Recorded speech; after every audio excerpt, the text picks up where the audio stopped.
friends. My name is Father LaRoche. I'm the Associate Pastor of St. Gabriel the Archangel Church in Upton and in Mendon, in the southeast corner of the diocese.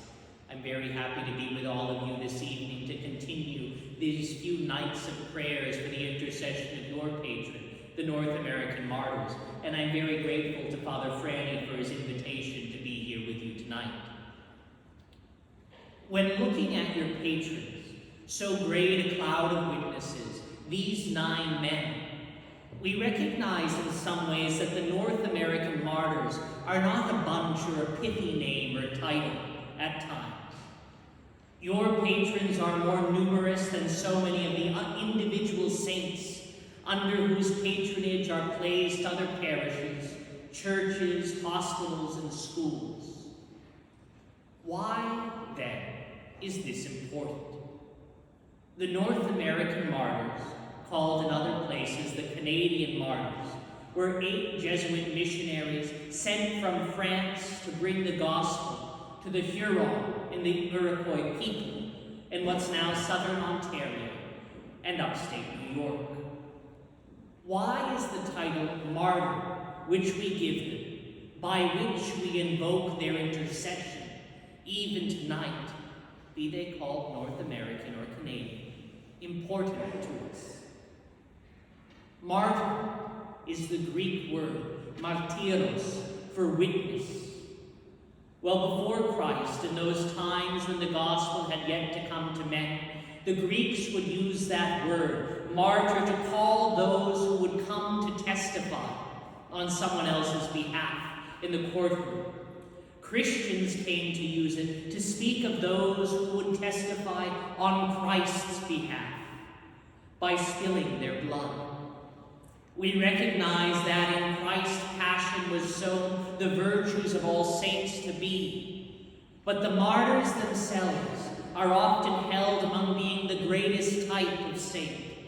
For as much as Christ shed his blood to redeem us, they shed their blood to show forth to the world that Christ indeed is God. That word, then, martyr, should be music to our ears. Those saints who conformed not only their lives to Christ, but also their very deaths, in which, through their death, they point us to our great high priest and victim, who died for our sake.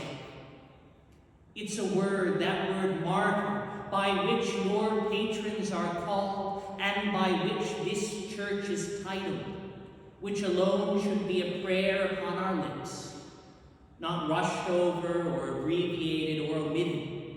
For as much as the blood of the martyrs is the seed of Christians, and indeed the blood of the North American martyrs gave rise to the church in this new world, as much as the blood of the martyrs is the seed of Christians, it is for us the assurance of God's presence in history, here, even until today. These men, then, are so dear to us that in French they're not called the Canadian martyrs, nor the North American martyrs, but notre martyrs, our martyrs. For although our names were not known to those men when they spilt their blood for Christ and for church so many years ago, that blood which did pour forth from the hearts onto the hands of their executioners was poured out for our sake. These men, our martyrs, René Gopi, Isaac Jean de Lalande, Antoine Daniel, Jean de Brébeuf, Charles Gagné, Noël Chalbanet, and Gabriel Lélémont. Father needed to get someone down from Gardner to read all of those too. These men, though, died for Christ, so that you and I might live in Christ, and they continue to be for us sure intercessors and supports. Among them tonight we turn our attention to the latter, Saint Gabriel Lalande. Gabriel was born in 1610 in France and entered the Society of Jesus, the Jesuits, at the age of 20. and after priestly ordination was assigned to teach in the order's schools. Gabriel, though, realized a conviction that existed within his soul, something definite, that he would be called to serve in the missions of the new world. This was complicated, however, by the fact that Gabriel had suffered poor health throughout his life, and even those Jesuits who were his contemporaries when he arrived in North America did comment on how sick he was throughout the entirety of his life there.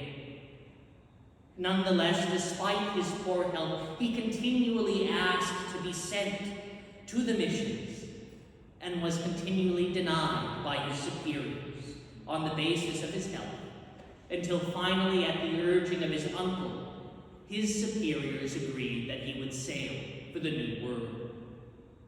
Why would this man, a teacher far removed from the bloody and difficult work of his confreres across the ocean, be so eager to do a work which he was so poorly suited to?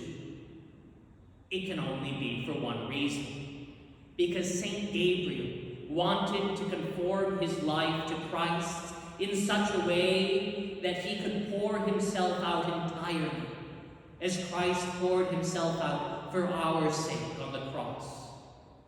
And pour himself out, Saint Gabriel did. Arriving in Quebec, he later proceeded to Trois-Rivières and then to the Huron territory, where he was the assistant priest in the church of Sainte Marie des Hurons, Our Lady in the land of the Hurons, and served the Huron people there. One winter, while many of the villagers were away from the settlement that he served, the neighboring Iroquois tribe attacked. The warriors left in the settlement defended it so that the women, the children, the aged, and the infirm could escape.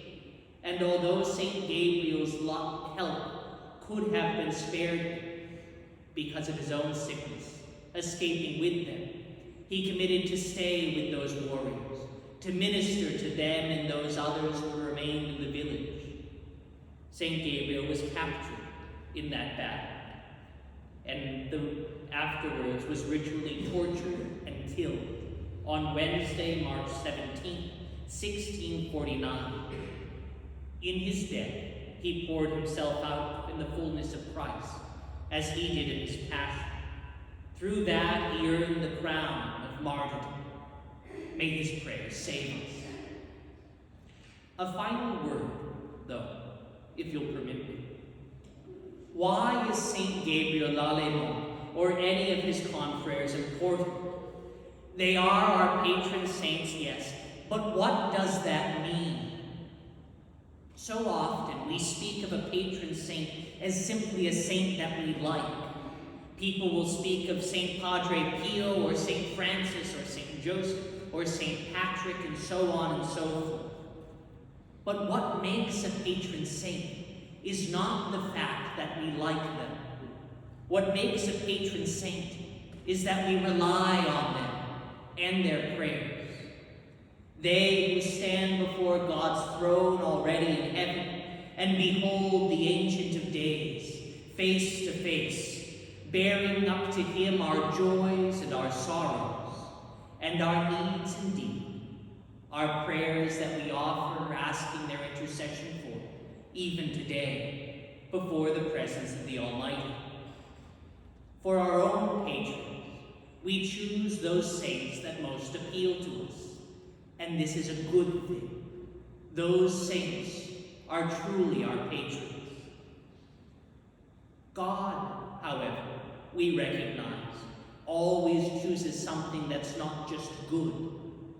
God chooses the best thing. The fact that this church, then, is dedicated to the North American martyrs, and it is your church, or that you live in this town of Auburn, or even that you just happen to find yourself in this church this evening, means that God has chosen these, our martyrs, for you as patrons. As such, they must be among the best patrons anyone could hope for. And how powerful their intercession must be and how great their love for us.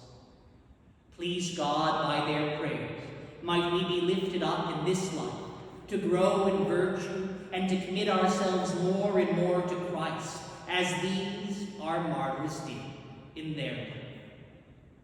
By their prayers may we one day be joined to them in the choirs of heaven with all the saints, where they see Christ face to face.